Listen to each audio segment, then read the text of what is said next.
Welcome to the Talking Risk podcast.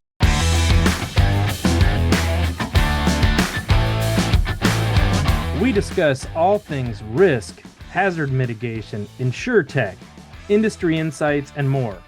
I'm your host, Brian Harris, Risk Control Director with FCCI Insurance Group, and with me is Ralph Hines, Risk Control Specialist with FCCI Insurance Group. June is National Safety Month. We want to help our customers stay safe.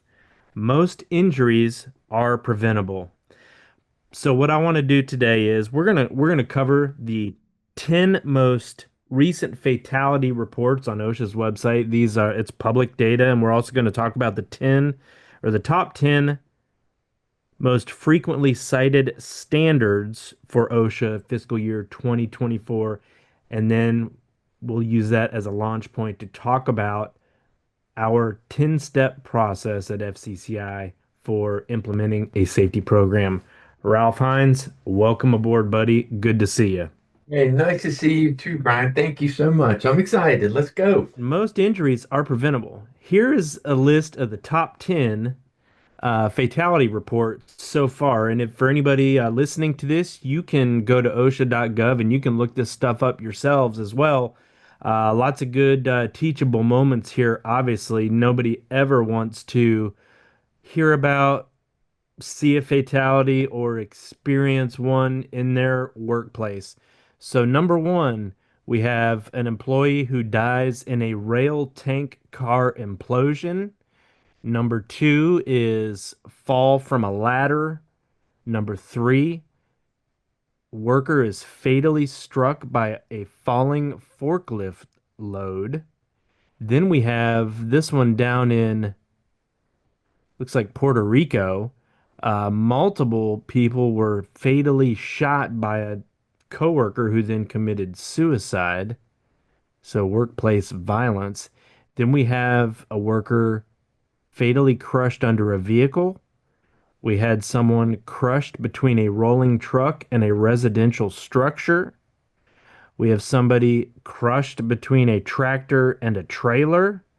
We have another fall from a ladder. We have someone crushed by a falling quartz slab. Hmm, And then finally, we have an employee crushed between a steel beam and a conveyor. hmm, Ralph, we see some common causes there. hmm. Crushes, struck bys, falls from ladders, right? Yeah, there's a reason Focus 4, they pretty much hit them through them top 10, didn't they? What are the focus for OSHA? Yeah, Focus 4, electrical. Focus 4 are four things that lead to death on construction sites. So they are electrical, they are struck by, caught ins, and falls. That's an emphasis program. And whenever you do OSHA 10 training, you have to touch on that, right? That's a mandatory piece of the training. Yeah, mandatory 4.5 hours. All right. So now we're going to go to the top 10 cited standards by OSHA fiscal year 2024. Number one, fall protection general requirements. Number two, hazard communication general industry. Number three, control of hazardous energy general industry. That's lockout, tagout. Mhm. Four, ladders in construction. Five, respiratory protection general industry.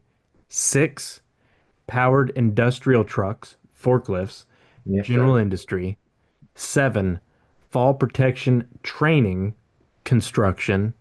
Number eight, scaffolding, construction. Number nine, eye and face protection, construction. Number 10, machine guarding, general industry. Ralph, what I think is interesting in there is that it's a mixture, right, of construction and general industry. That tells me that safety programs, training, enforcement of policies and procedures is important no matter what kind of business you're engaged in. Do you have a takeaway from those 10 most frequently cited standards? No, I would think them are the most common exposures we typically see on job sites as well, or in a plant. So it's kind of our focus and just getting that point across to them. A lot of them, Brian, until they have that loss or an OSHA visit, they sometimes that's why safety is lacking. But I'm sure we'll hit that a little more as we talk about these 10 steps, which is a great tool that we offer our customers. All right, so getting into that, we have at FCCI, and this thing has been around, the 10-step blueprint for safety. It predates you and me. It's an oldie but a goodie, but you and I are big fans of keeping it simple. And I think these 10 steps are a simple way to implement or evaluate a safety program. But first, I want to ask you, what do you see as the most common hurdle or stumbling block for customers that you work with when it comes to effective safety programs? What do you see as a stumbling block for people that you work with regularly? What impedes them from having a safety program, effectively enforcing it, effectively using it? What do you see as the hiccup primarily?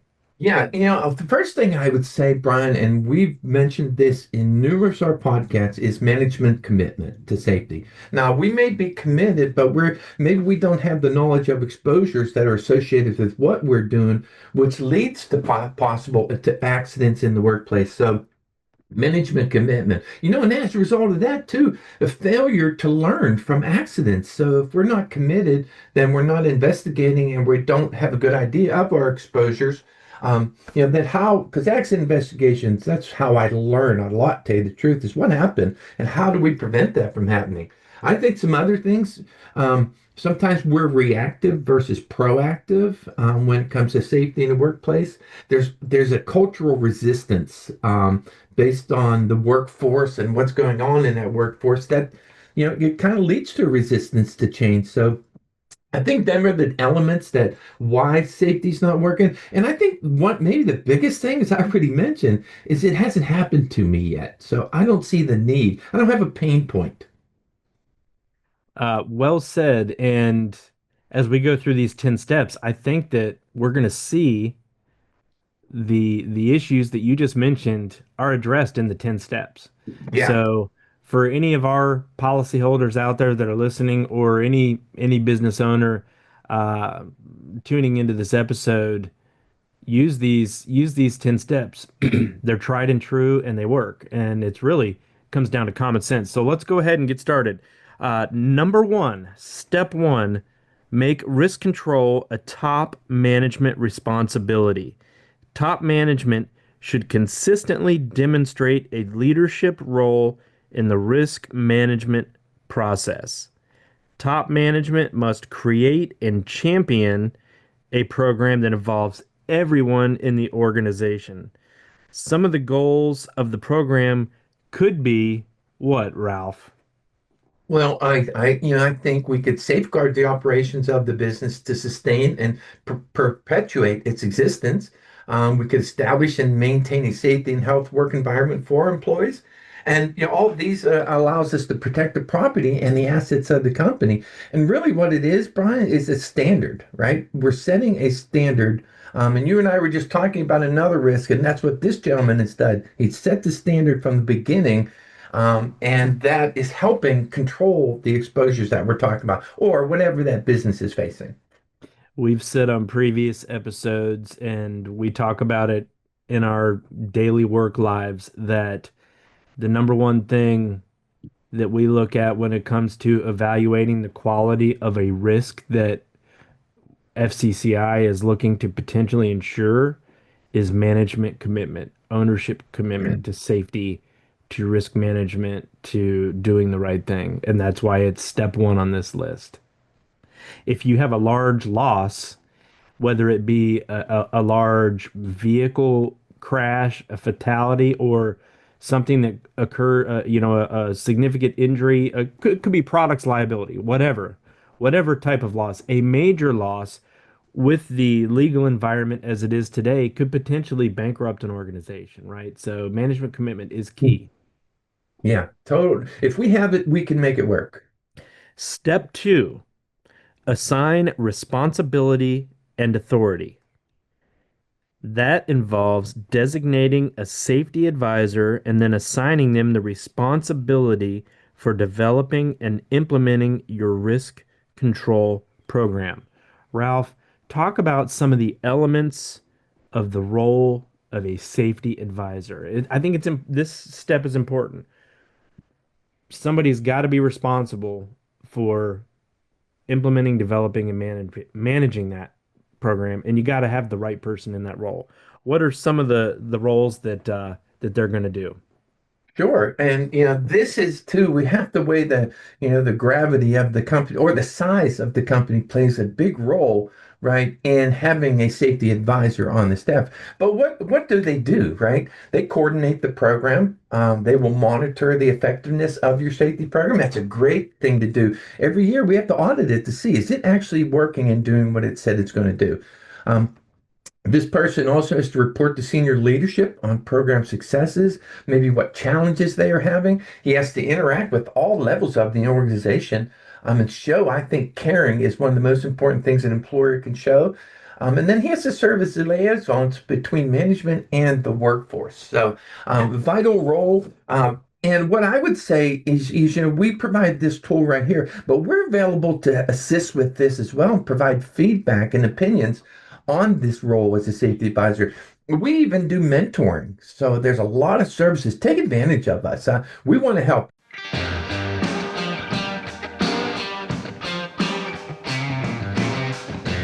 At FCCI, risk is our business.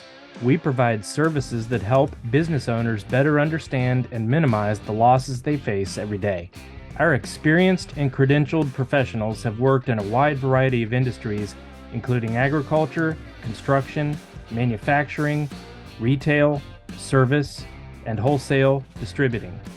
FCCI's risk control consultants meet directly with policyholders to learn the unique nature of their business, combine individual recommendations with online resources and tools to create a custom-tailored plan. Our risk control programs provide clear goals, action plans, and survey schedules to help policyholders accomplish their safety objectives. To learn more about FCCI's risk control resources, contact your agent or visit our website www.fcci-group.com and click on risk control. You touched on the reality relating to the size of an organization. The larger the operation, the more formal some of these programs, policies, and procedures tend to be.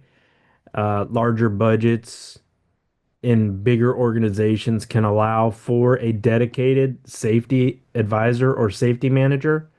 A lot of organizations don't have those type of resources. Sometimes we see it's the HR person or the bookkeeper or the CFO who is sort of wearing multiple hats, and one of their responsibilities is safety.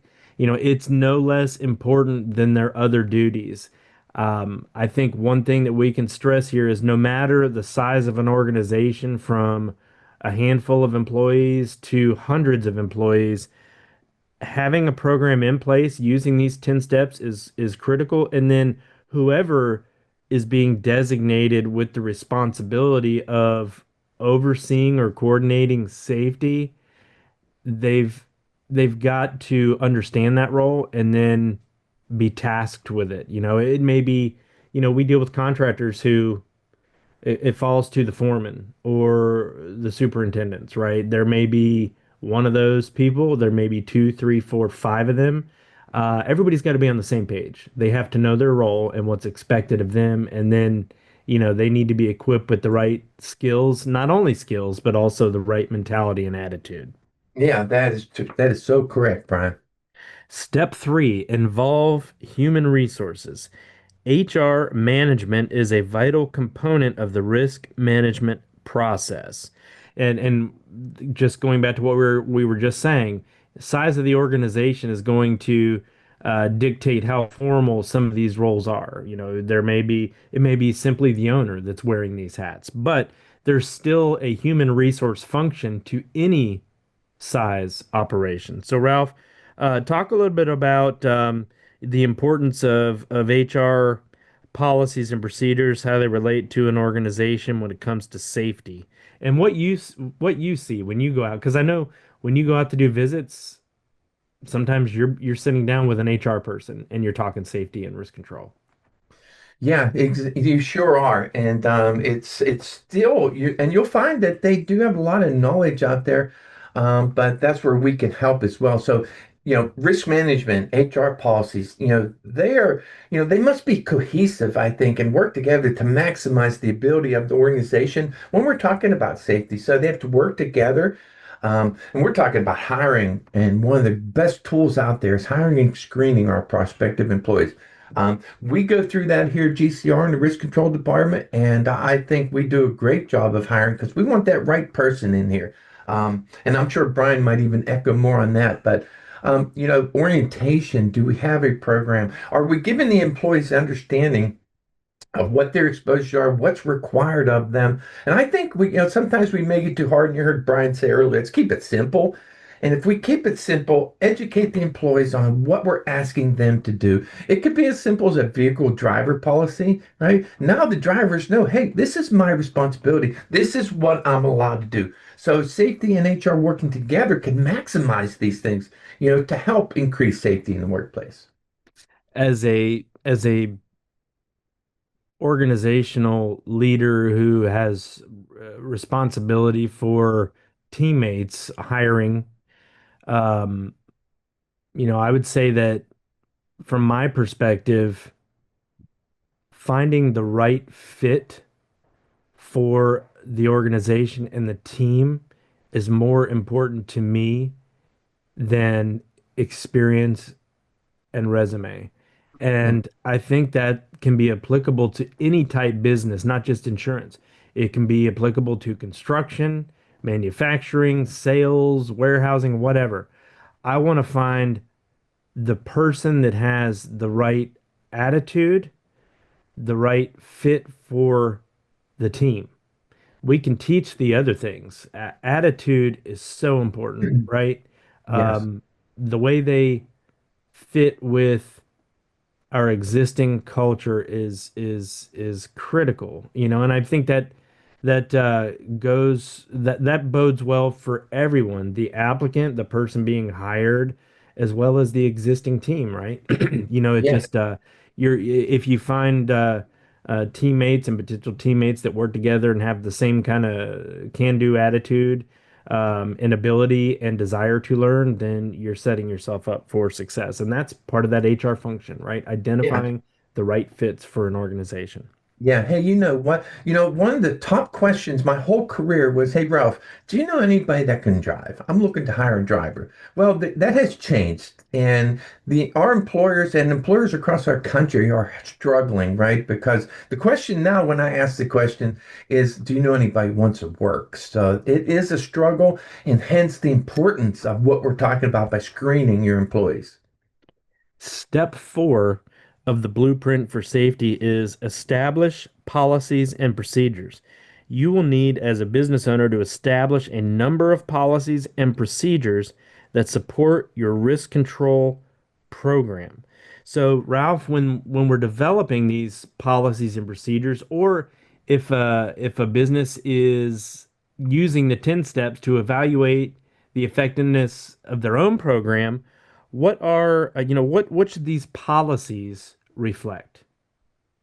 Okay, Brian, I'll share something. I have a bachelor's degree in safety, which my first course I ever took in college in the safety field was on policies. It was on management, and the thing they taught us, and I still hold true to this day, is the company's safety policy statement.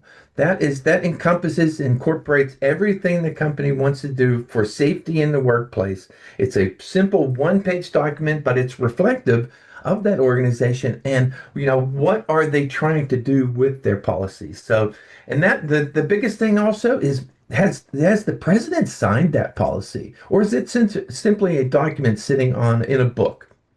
because that signature is telling me, hey, I'm bought in. I'm putting my name on this policy, and I want the rest of the workforce to, follow this as well. We've sat in offices during visits with customers or potential customers, and we've seen the safety manual binders, three-ring binders sitting on a shelf, and they're each 4 inches thick, and we know that there's a good chance these are probably not being used for anything other than taking up space on a shelf, which is why we keep going back to the necessity to keep things simple, keep things relevant. Now, obviously, with the complexity of an organization, your policy and procedural needs will, change, right? A small organization doing, what seems to be simple work may not have the need for a bunch of in-depth policies. A manufacturing operation that's got a lot of things going on may need respiratory protection, may need hearing conservation, may need lockout, tagout, so then as the complexity of your operations grows, then obviously your policies and procedures are going to grow.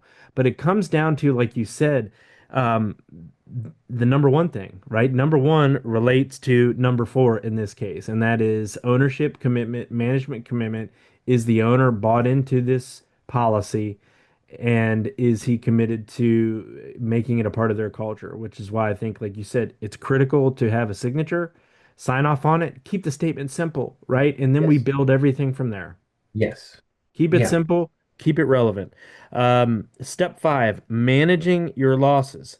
No matter how proactive your company is at controlling hazards, there is still a chance that accidents may occur. Ralph, when it comes to managing losses, what are some of the areas that we should focus on? Yeah, and I think this is a great tool right here, as far as managing our losses, because I learn from every accident I see, but whether it's one of our customers or just something that the team reviews, something we can learn from that. So I think learning, managing your losses and learning from them. The areas of focus should be claims. How do we report our claims? Are we reporting them promptly? How about the development of a return to work program? Is it verbal? Is it a written program? Is it something just in the book that we were mentioning that sits on top of the desk? Or is it something we're truly following? Because this is ways to save money, and I truly believe it. And these is a lot of times I don't know if our customers fully understand how to manage losses, but that's something again we can help. And I would recommend, having a claims buddy to talk to and say, okay, I want to manage this claim. We have a lot of customers that we meet and manage claims. So that's two things, and we also want to, that they have a procedure in place, that they recognize the importance of, hey, something happened, whether it be a near miss or a significant accident. Let's look into it. Let's figure out what happened, what was the cause. Let's share it with the workforce. Let's keep it private, no names. But hey, we can learn from this, and I'm a big proponent of accident investigation. I think every customer should do it. And then when you find something, man, that's how we learn. So let's share it with the workforce. So let's manage these. We're only going to be better for it. Yeah, in FCCI risk control, we've got a lot of resources to help our customers in these areas. If you go to the Risk Solutions Network or reach out to your risk control consultant, we've got material on accident investigation, setting up policies and procedures, like Ralph mentioned. We've got a return to work program that you can use as a resource. We're trying to prevent losses from occurring, but teammates should know in advance what they need to do if something does happen. Be prepared, plan for it, and then execute if it does happen. Yeah. All right, step six, controlling hazards. Controlling hazards within your company is a key element to preventing losses to your business. Ralph, talk about controlling hazards, and that's really what we get at in risk control, right? We look at what hazards does an operation have, and then how are they controlled? That's what we're evaluating. So, what are three things that a business can use to identify and control their hazards. Okay. Awesome points right here because, hey, before a hazard can be controlled, we got to identify it, right? And that's one of the things from an OSHA standpoint, each employer is required to do an assessment of their workplace to figure out, hey, what are the hazards and how am I going to protect my people? So where do you get this information, right? How do I find out about hazards? Well, inspections. When I do an inspection of my facility, I'm going to learn about hazards. A job analysis is a great tool to learn about hazards and spell them steps out so that we have an understanding, or the employees have an understanding. Hey, these are the steps I want to follow to be able to perform this job as safely as I can. So the hazards will be included in that analysis. And then we just talked about accident or managing your losses. What a great tool, accident investigation. That's where we learn, okay, hey, maybe I didn't know that I had this little point of operation that wasn't properly guarded until I had an accident. So I could learn from that, implement additional controls to ensure that Brian, as you and I say many times, we just want the guys to go home every day the same way they came. So if we can control these hazards, that's what we're effectively doing.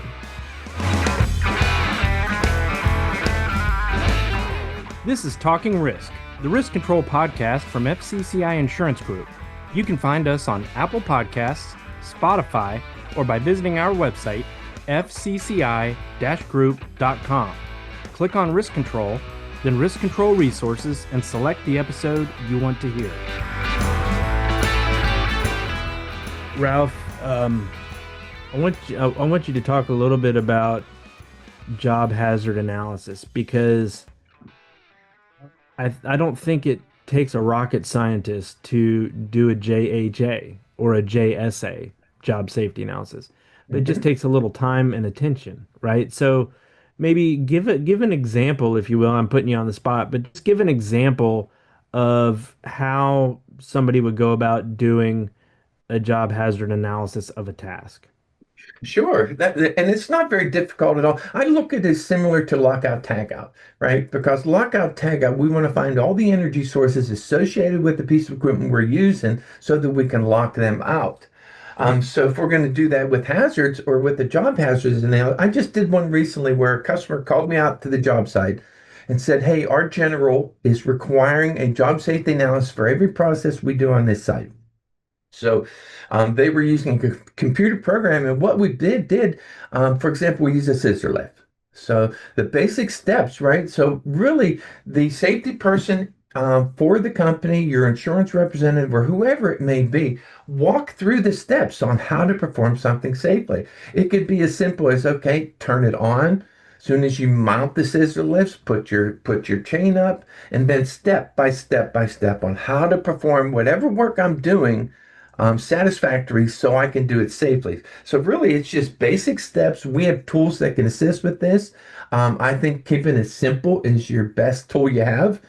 Just keep it simple. What could potentially happen to me as I do this? And typically, where we see accidents is when we veer off our job safety analysis, right? And we try and do things on our own or take a shortcut. Good deal. Step 7, establish effective supervision. Successful risk control programs are built on effective supervision. Supervisors manage the company's most vital assets, its employees. Because they are in constant contact with employees, supervisors are the key people in the risk control program. And Ralph, what kind of skills should those supervisors possess?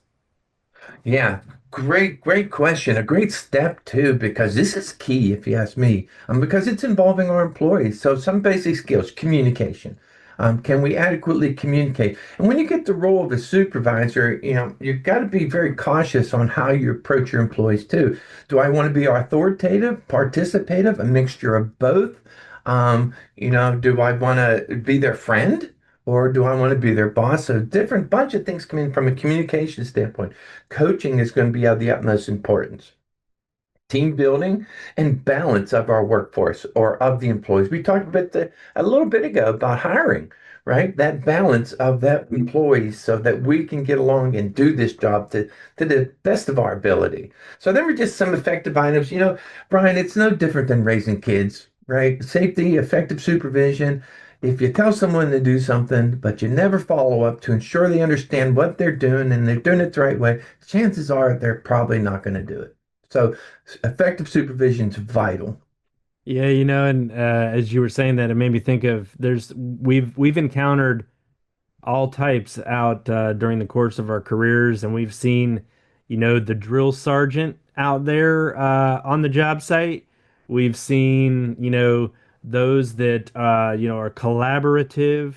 And these 10 steps, I think we're seeing that some of the stuff really sort of meshes, right? And it comes back to the people, Mm. getting the right people in the organization, having the right attitude and the willingness or the desire to do the right thing, whatever that is, whatever you're building, whatever you're manufacturing, that you're trying to do it the right way, and that you're treating your people right. So I just getting the right people in the right positions is key. Yeah, it And really is. there's more than one way to skin a cat, but I've always been in the mindset of you catch more bees with honey, and I'd rather be this is just me.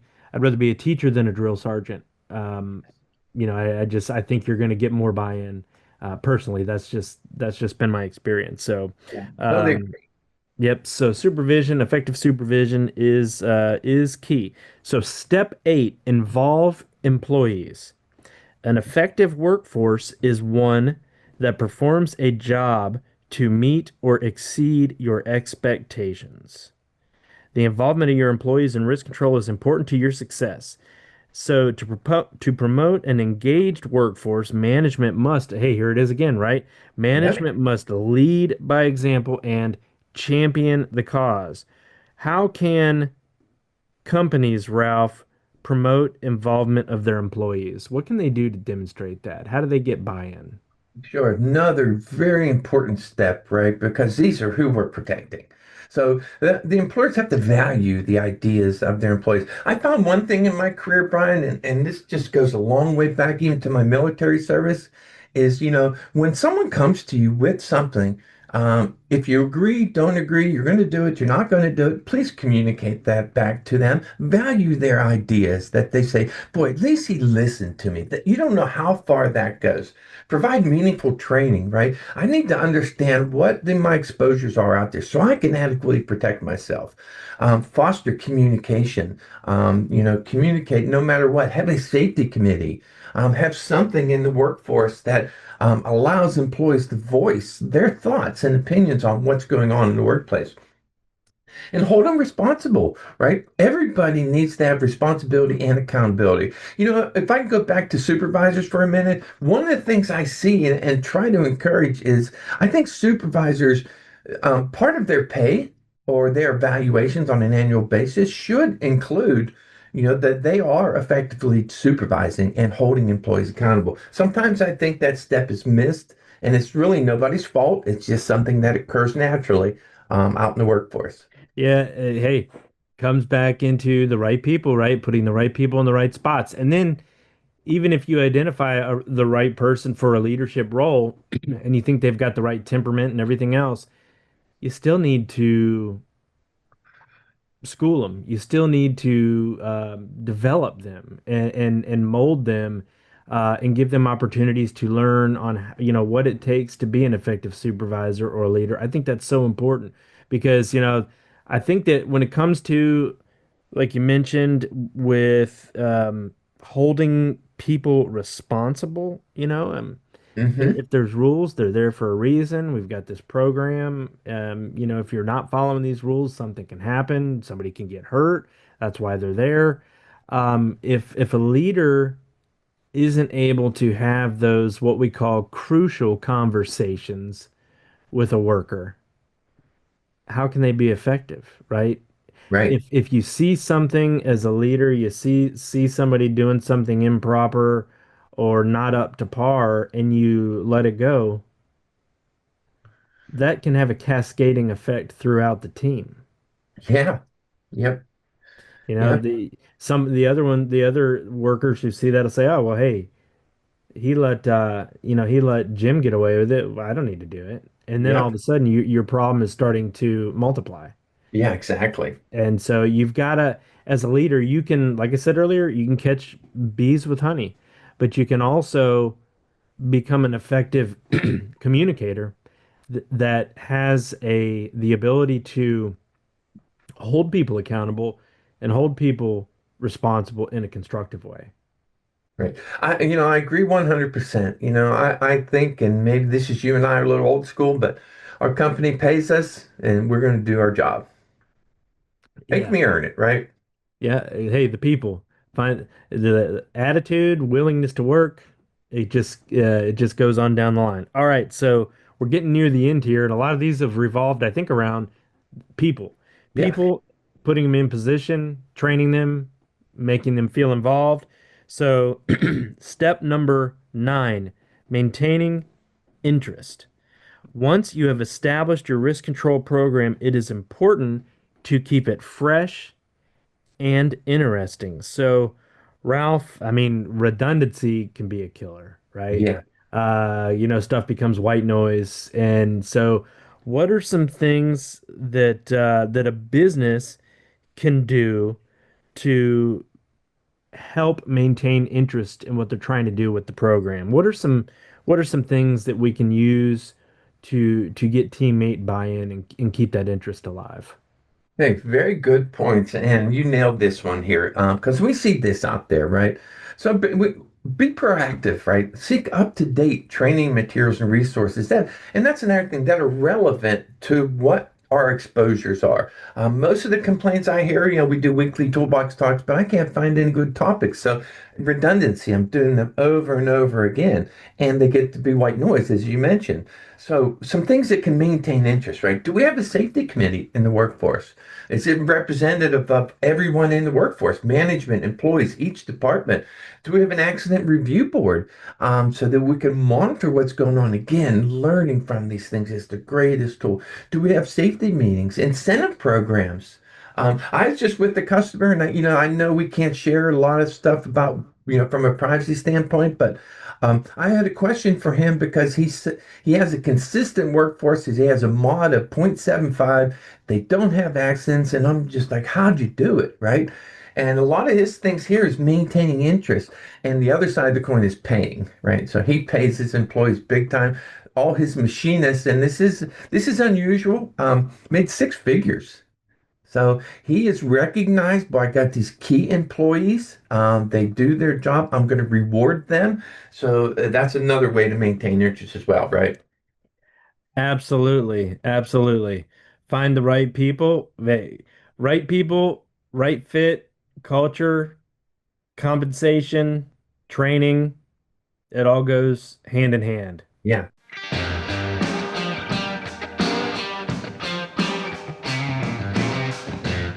If there's a risk control topic you'd like us to cover, or if you have questions about FCCI's risk control services, send us an email info@fcci-group.com. FCCI Insurance Group is a multi-regional provider of comprehensive property and casualty insurance and surety products. We cover businesses in 20 states plus Washington, D.C. Our local presence, service, and expertise combined with the knowledge and relationships of our independent agency partners creates a winning combination that sets us apart. To find an FCCI agent partner, visit our website at fcci-group.com and click Find an Agent. Are you an agent interested in working with FCCI? Visit our website at fcci-group.com and click on For Agents. There was a debate on incentive programs and how they could be structured and so forth.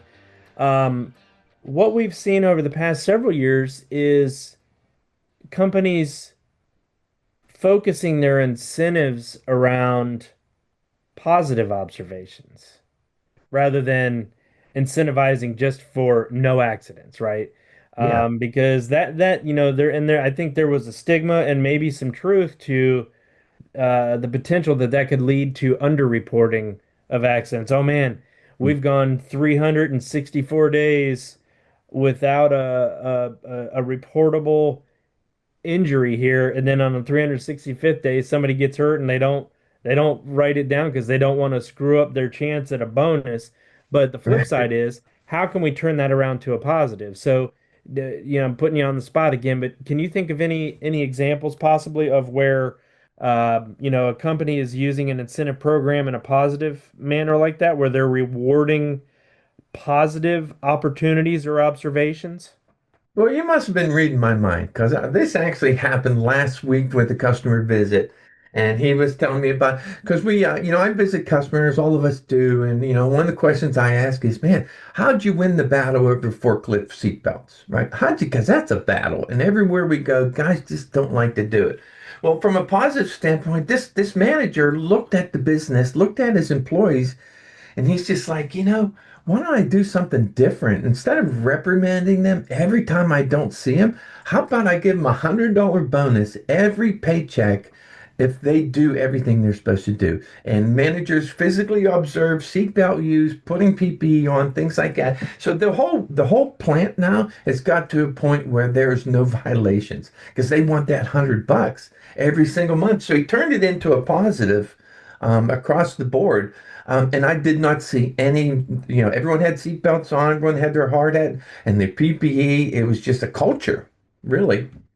You're rewarding for doing something rather than for having something not happen. Yeah. You're Yep. encouraging positive, proactive behavior.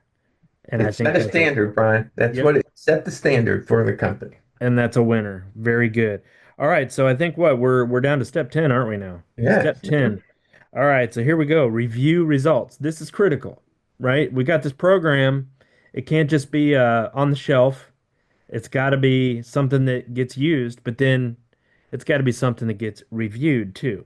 The purpose of a risk control program is to reduce accidents and the costs related to them. There's an old saying out there, what gets measured gets improved. Ralph, talk about the importance of evaluating what we're doing and tweaking it as necessary. Yeah, I agree 100%. I think this is where we can improve from a safety standpoint is auditing, right? Whatever we're doing, we need to audit it to ensure that it's working, right? How do we know our resources are being well invested if we don't monitor them and audit them? So, we can measure results in each area of our program, whatever it may be. This gets back to communication with our guys. We're looking for trends, right? What trends that we have over the past year, maybe there were trips and falls in the shop, right? So what's not working in our program that we continue to have these things? Compare yourself to other companies in your industry. Most companies, are happy to share things as long as they're not secrets or things like that they want to share. But anything safety related, talk to your carrier, get their thoughts, determine if goals and objectives are being met. Because if they're not, there's just something's going wrong. We're missing a step somewhere. Maybe we found some weaknesses throughout the course of the year on our safety rules and policies, and maybe the safety committee come up with these. Maybe we learned about these weaknesses from an accident that we have. So all we want to do is monitor these things to see that they're working so that we can implement any needed changes to improve results if needed. And it's not rocket science. And evaluating or measuring the effectiveness of your program doesn't require the skill set of a CPA, right? We're talking about keep it simple here. Yeah, you set a date, whether it's the end of the year or whatever date you choose. Take a look at your program, take a look at your experience, identify trends, and then evaluate whether or not the elements of your policy are meeting the needs of the organization. And as time goes on, you may have exposures, especially like in the field of construction, where you take on a job that has a different element, right? So that's where those job hazard analysis come in during the course of the year. You might need to implement a another element to your program. And so Hmm. those are the kind of things that should be checked during that process where you're reviewing. Are there opportunities for improvement? Where are we falling short? What can we do to get better? Because it's always about improving, right? Yes, There's always an opportunity to grow and to get better. yes, totally agree. All right, so those are the 10 steps. Keep it simple. There they are. For our customers out there, you can access a document, the 10-step risk management process. You can use it to audit your program. If you have an existing safety program and you want to compare it to the 10 steps, you can do that. If you are interested in building a safety program or a risk control program from the ground up, we have a full-blown 10-step blueprint for safety manual that goes into more detail than Ralph and I have talked about here today and gives you a step-by-step, action information document that can help you build that program. Those are available to you. You can also reach out to your risk control consultant for assistance. We're all here to help you on the FCCI risk control team. So, Ralph, we've come to the end of the episode today. We've given everybody 10 steps to build a successful program. Here is your question for our Hey Ralphie segment. Hey, Ralph, Ralphie boy! This is Ralph. Hey there, Ralphie boy! Ralphie boy! Ralph? Ralph? Hey, yeah, Ralph. How you doing there, Ralphie boy? Hey, Ralphie boy! What are three pieces of advice that and we love the number three here. Keep it simple, right? What are three pieces of advice that you would give to a customer that is trying to build a program from the ground up? Well, keeping it simple is one of them, but that's not one I'm going to mention because that should be obvious, and I think it happens to work the best. I think three things. I think lead by example. As the safety person in the company, the owner, whatever role you are having, lead by example and help create that safety culture. Do it in a participative way that shows that you care about your employees. I think we need to communicate. Typically, in my experience, when we communicate, things go away. Problems get solved. So communicate, involve your employees in any communication, especially as it relates to safety. And I think one of the most important things is have integrity. Do what you said you're going to do. Follow up on it. Follow up with employees when they bring items to you. And, to close this out, set the standard, right? Because what the standard is every day in our facility is what them new hires see. So if my ladder is not properly set up and I get new hires that week, that's what they're going to think the standard is. So set the standard daily. Because you guys are so important out there. Brian knows this. I think every person who ever lived is important and deserved to be protected. That's why we have OSHA. That's why we have rules and procedures. And it's just how important it is to make sure you're protected. And we're not even talking about money and savings, right? We're just talking about your key element of your company is your employees. We have we had a leader here at FCCI who told me once, he said, Brian, you can't over communicate enough. Hmm. And that's so true, right? Yeah. And there's positive communication and there can be negative communication, right? We want to over communicate in a positive way, Ralph. And so those three things there, I think they mesh into the 10-step program. If I got them right when you were talking about them there, lead by example, be participative or communicative, and then demonstrate integrity, which I think goes into setting the standard, right? Yes. We're going to lead by example. We're setting the standard. So Yep. thanks for listening, everybody. Thanks, Ralph, for all of your insight and wisdom today. I appreciate you. Hey, thank you. Have a great day, everyone. Stay safe out there. June is National Safety Month. We want you all to be successful and safe and make it home at the end of the day. Take care. This is Talking Risk, the risk control podcast from FCCI Insurance Group. You can find us on Apple Podcasts, Spotify, or by visiting our website, fcci-group.com. Click on Risk Control, then Risk Control Resources, and select the episode you want to hear. For Talking Risk, I'm Brian Harris, Risk Control Director with FCCI Insurance Group.